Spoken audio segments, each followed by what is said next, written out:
Welcome back to Melon Lave Wargaming. We're playing War in the Pacific Admirals Edition, a play-by-email campaign playing as Japan in Scenario 1. Now setting up the December 20th, 1941 turn. So I think this one has the potential to kind of blow up in a number of places.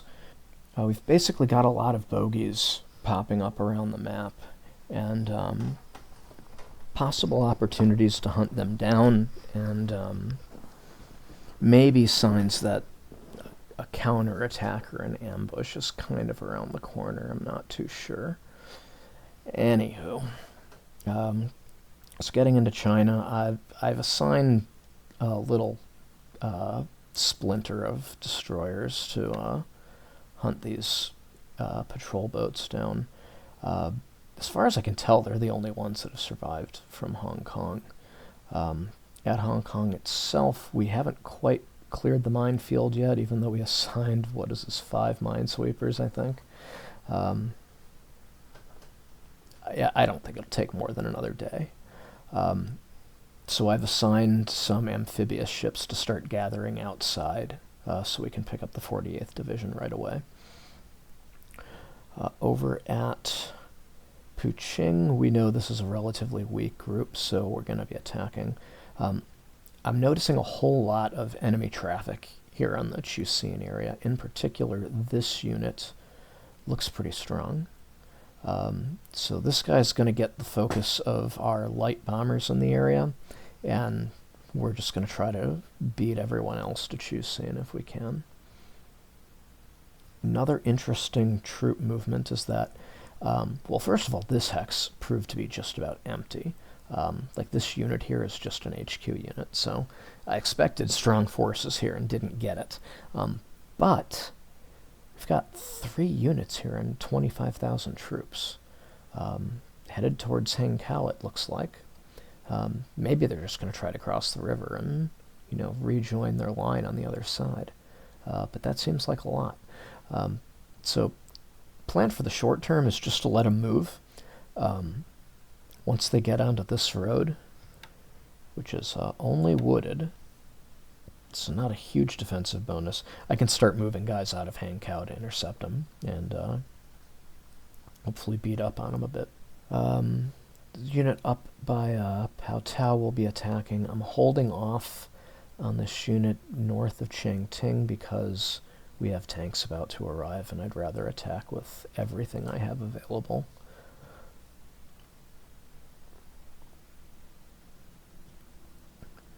Rangoon will have a minefield in place today. That's all I got to say about that. Malaya, we are about to take Temulo and Kuala Lumpur. So with those taken, pretty much all that's going to be left is Malacca and Johor Bahru, and I'm already in Johor Bahru. Of course, we haven't taken Alor Star yet, but these guys have been cut off for so long. They're going to fold like a cheap table. For the moment, I only have a Naval Guard unit in there, but I've got an infantry regiment about to walk in, and I think that should be enough. Kuching is going to get their air headquarters, as well as additional construction units next turn, looks like. Yeah, they've only got 6 to go, so they'll make it in 1 turn.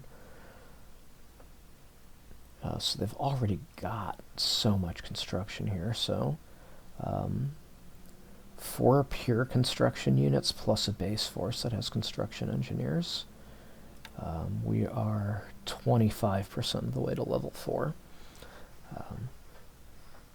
We're doing better than 10% a day.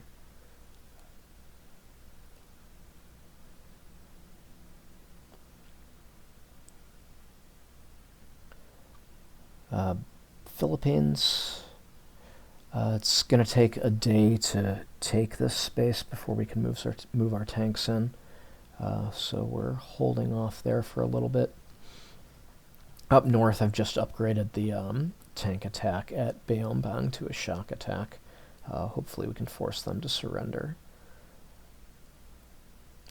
I've also moved some light bombers over here here, actually. They're just going to bomb Clark, and we just see if we can accelerate the burnout of supplies there.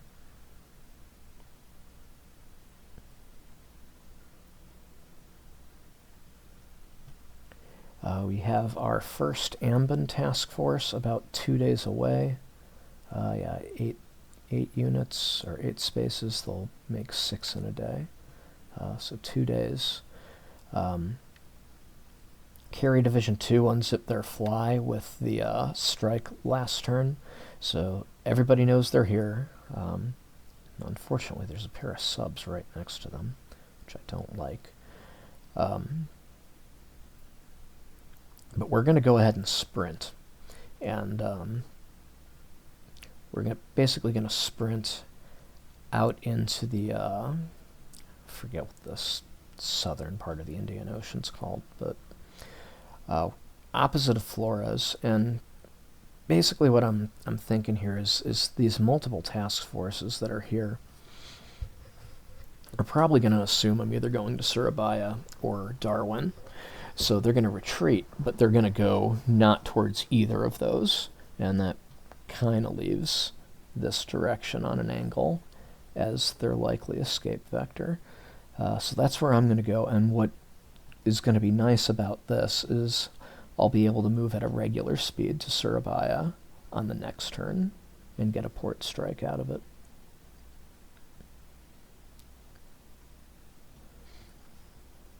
I have 2 major concerns with moving Carrier Division 2 south of Java.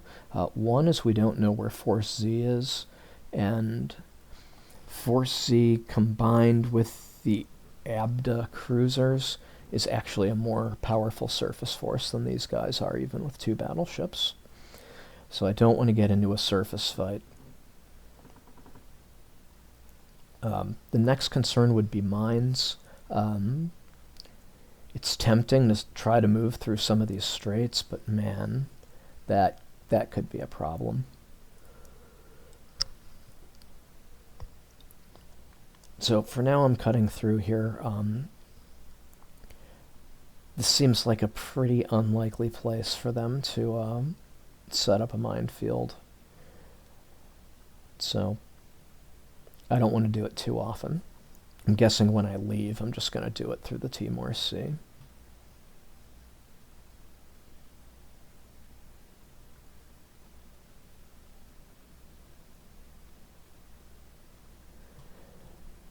Baby KB is now just 1 space out of Takao, so they're going to be rearming and possibly transitioning a few of their Claude squadrons to Zeros. I'm not going to have enough Zeros to do all of them, unfortunately. Heck, I may even just leave the carriers I can't transition behind.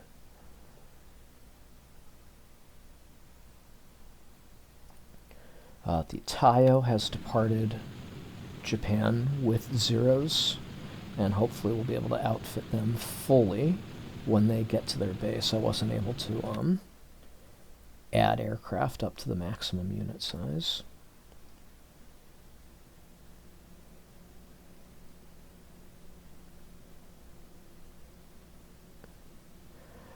We have a mine tender at Rabaul, so I'm going to be laying a minefield there in addition to the few mines that are left over from earlier.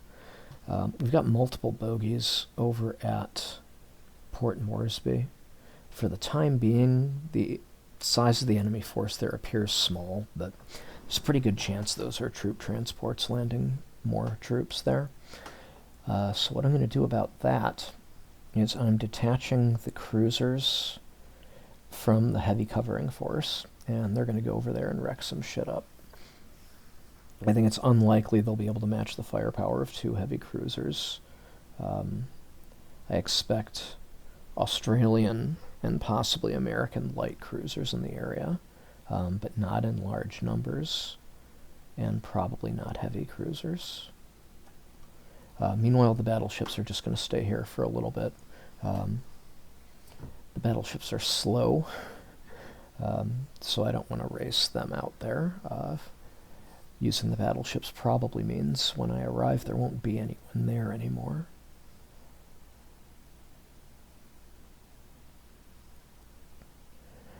Keto Butai has essentially disbanded at Truck for the moment. They need some maintenance, so I'm just letting that happen for now. I also have this small surface task force here. I'm sending this over to the marshals, and I'm going to have the Katori come back. Basically, this gives me a small rapid reaction force to use in the marshals. And then the Katori is a kind of nice light cruiser, but it's slow. And because it's slow, it's not all that suitable for like interception type missions, but it would do just fine as an amphibious escort. And we're going to be needing more and more of that in the Solomons region in the turns to come. So have it head over to Truck, and it can go to amphibious convoy duty. At Rabaul, we've landed our first construction unit and aviation support unit, and we've basically got like a string of additional ones coming in. A lot of them are ordered to go to Truck. For the time being, I'm just going to route them to Rabaul and get Rabaul up to a level 4 airbase, and then once that happens, start moving those construction units and aviation support out into the Solomons.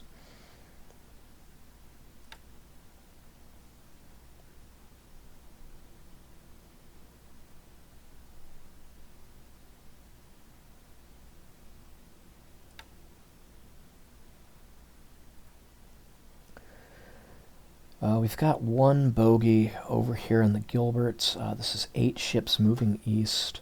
So this is either a task force that like left from, say, like let's say Townsville, and they're going to the United States. Or that could actually be a carrier battle group. Wouldn't be too surprised. Since they're heading east, for now I'm just going to have this RO-class submarine get in front of it, see if we can classify it and get a shot at it. But that's all the action I'm going to take. There really isn't anybody I could send out to go after these guys except the Keto Butai, and chances are they're going to be long gone by the time the KB gets out here anyways. So I'd rather just get my maintenance and prepare the KB to support an operation to Port Moresby, or possibly take a tour of the Australian coast.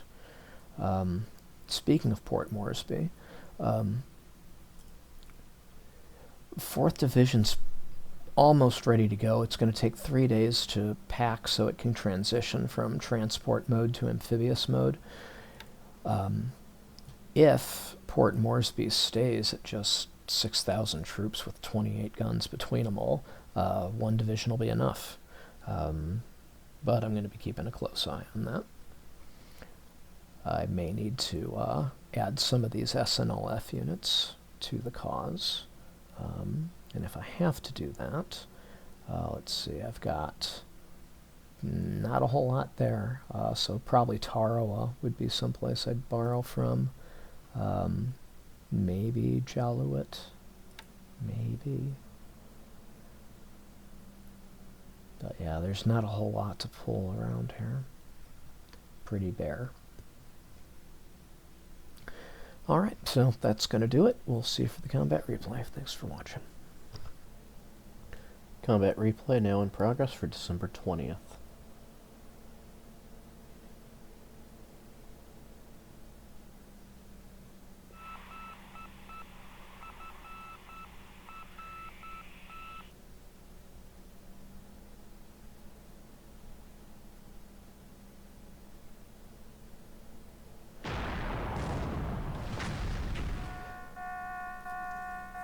God, it looks like they probably finished off the last mine in Hong Kong by hitting it, because it dropped off from like 30 mines per minesweeper per, whatever time unit they were using, and that dropped off to a single mine. And it drops off when there's not much left.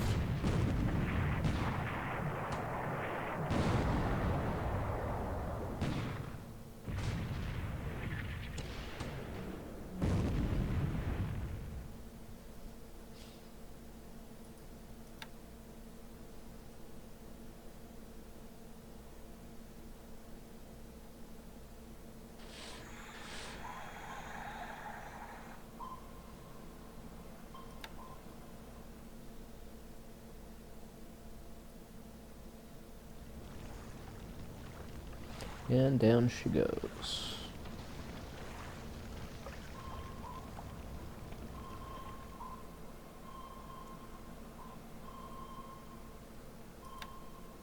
Well, we've been spotted. Did we get our mines out?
Well, there it is, dropped off again.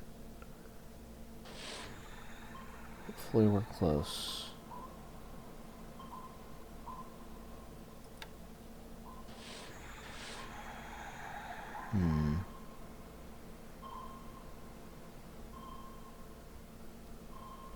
That's a very British name for a destroyer.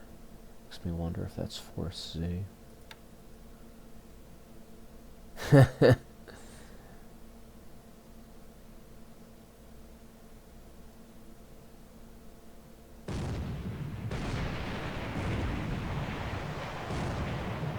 don't waste my battleship's ammo.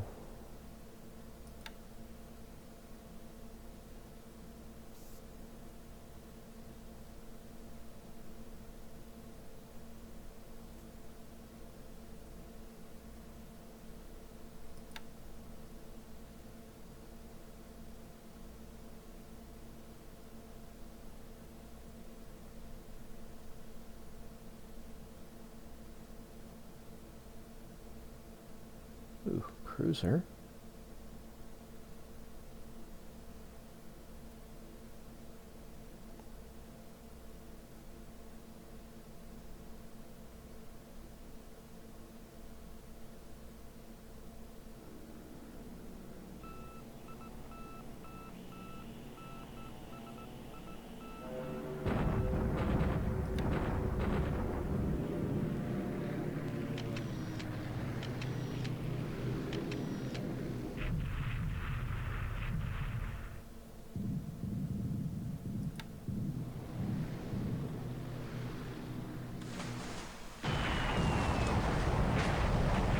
Nice that both groups carried torpedoes that time.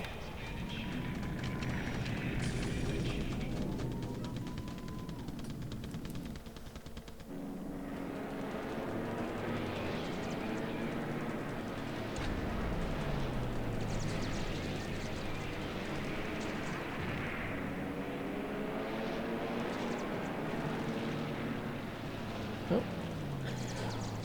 One shot down, one damaged. Better than the last few turns.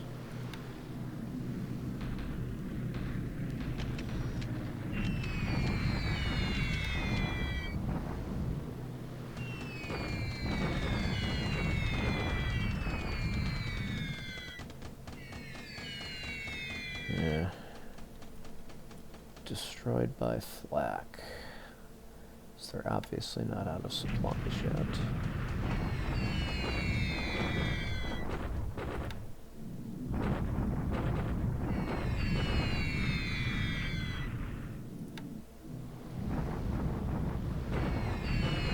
Yeah, I forgot to stop this bombing. Didn't really need it.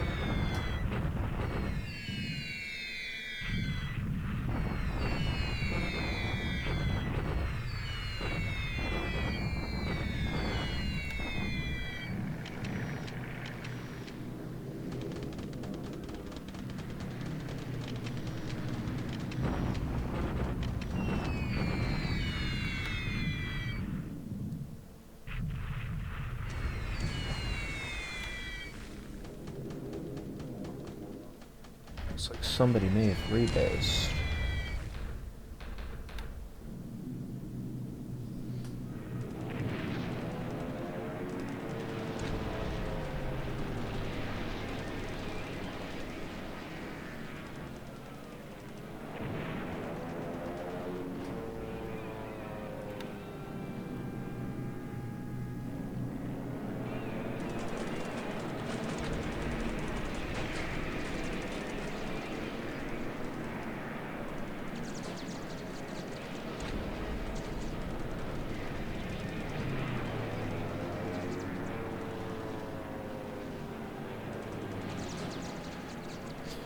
So that was pretty nice. 5 plenums and 1 plenum IF.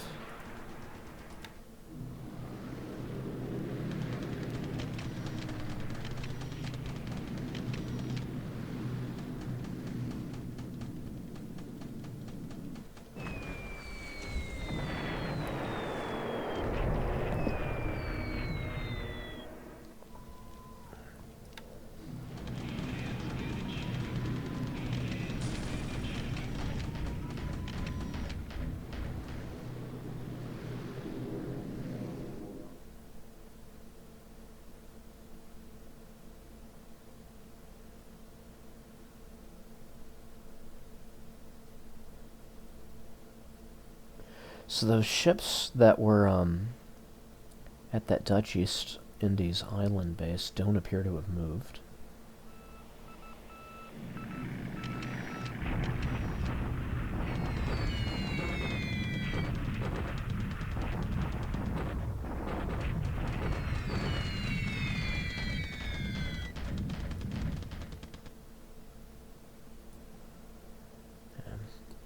Weather on 2 consecutive days now is interfering with my bombing on Clark.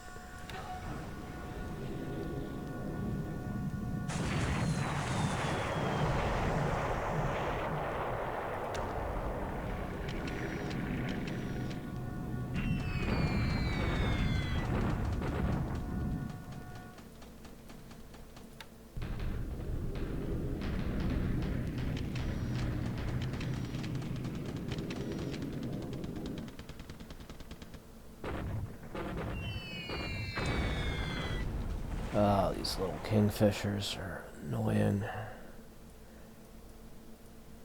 Lots of casualties that time, too.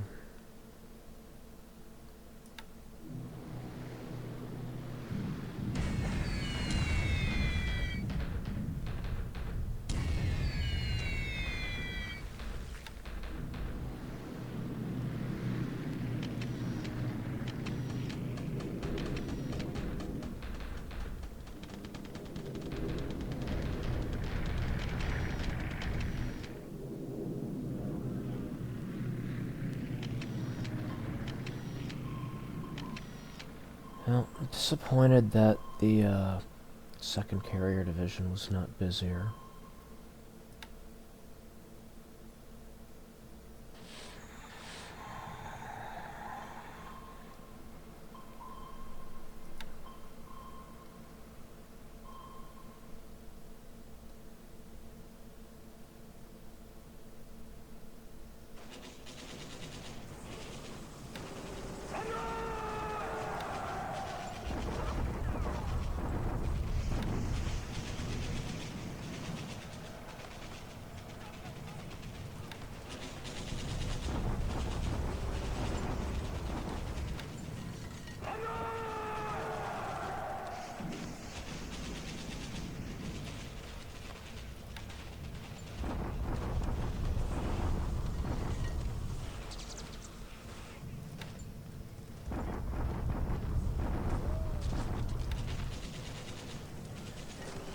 Even with the extra forces, we didn't have these guys overwhelmed. Although, no casualties on our side, even though we didn't have the assault odds.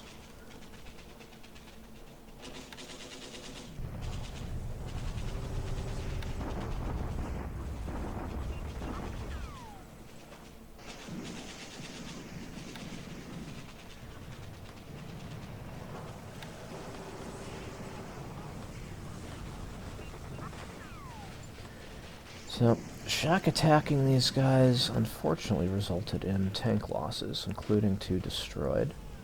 So no more shock attacking here.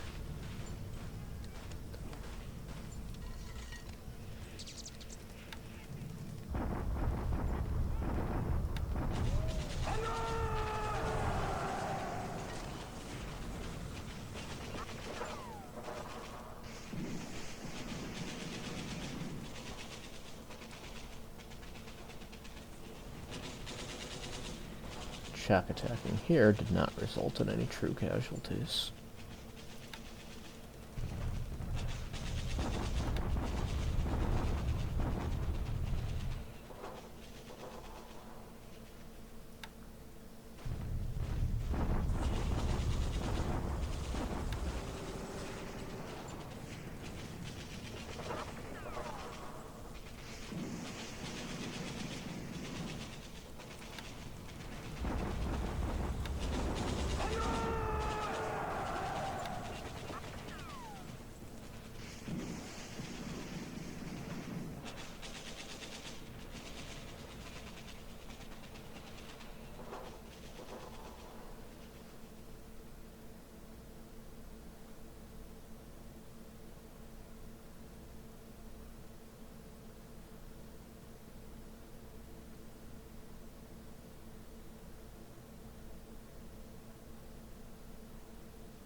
Alright, looking over the results of the turn, this was an unproductive day points-wise in spite of having many base captures. Going down the individual categories, air losses were relatively low but in our favor, losing just 3 aircraft, mostly to flak, plus an operational loss in there. While with the enemy, they lost a decent chunk of aircraft in that attempted raid in Burma or Thailand, whichever side of the border that's on. Plus, they suffered losses on the ground at Clark, which were not nearly as bad as they should have been, thanks to severe weather in the Hex. So, for ships lost, it's all small stuff for the enemy. 2 HDMLs, a motor torpedo boat, plus a aviation patrol tender, and, of course, the minesweeper sunk at Singapore. A lot of these are Bettys carrying torpedoes, and of course the MTB was gunned down by destroyers outside of Hong Kong, and the AVP was actually sunk by Vels out of Carrier Division 2. Examining the individual theaters, in Hong Kong, our mine clearance operation is either complete or nearly complete. Unfortunately, that cost us a destroyer mine sweeper this turn.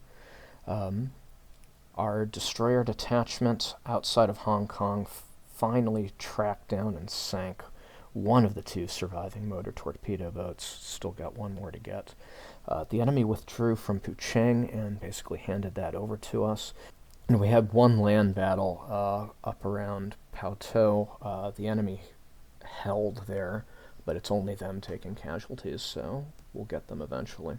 In Burma, the enemy had 2 attempted interdiction raids on our troops that are approaching Tavoy.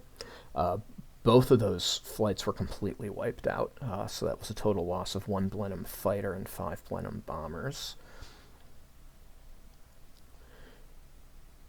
There's still a Dutch sub that's camping out somewhere in the middle of the South China Sea over by the Spratlys. It bounced a dud torpedo off one of our cargo ships this turn, so we got a little bit lucky.